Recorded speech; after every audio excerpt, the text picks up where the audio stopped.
ছাড়পত্র, কবি সুকান্ত ভট্টাচার্য। যে শিশু ভূমিষ্ঠ হলো আজ রাত্রে, তার মুখে খবর পেলুম সে পেয়েছে ছাড়পত্র এক। নতুন বিশ্বের দ্বারে তাই ব্যক্ত করে অধিকার, জন্মমাত্র সুতীব্র চিৎকারে।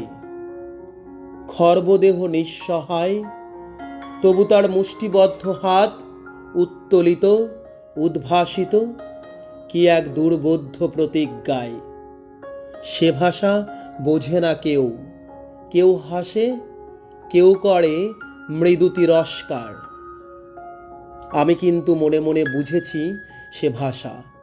পেয়েছি নতুন চিঠি আসন্ন যুগের, পরিচয়পত্র পরিভূমিষ্ঠ শিশুর, অস্পষ্ট কুয়াশা ভরা চোখে।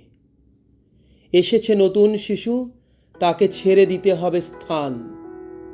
জীর্ণ পৃথিবীতে ব্যর্থ, মৃত আর ধ্বংসস্তূপ পিঠে চলে যেতে হবে আমাদের, চলে যাব।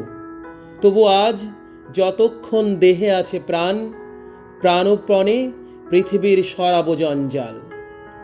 এ বিশ্বকে এ শিশুর বাসযোগ্য করে যাব আমি।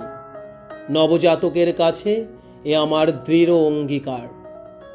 অবশেষে সব কাজ সেরে আমার দেহের রক্তে নতুন শিশুকে করে যাব আশীর্বাদ। তারপর হব ইতিহাস।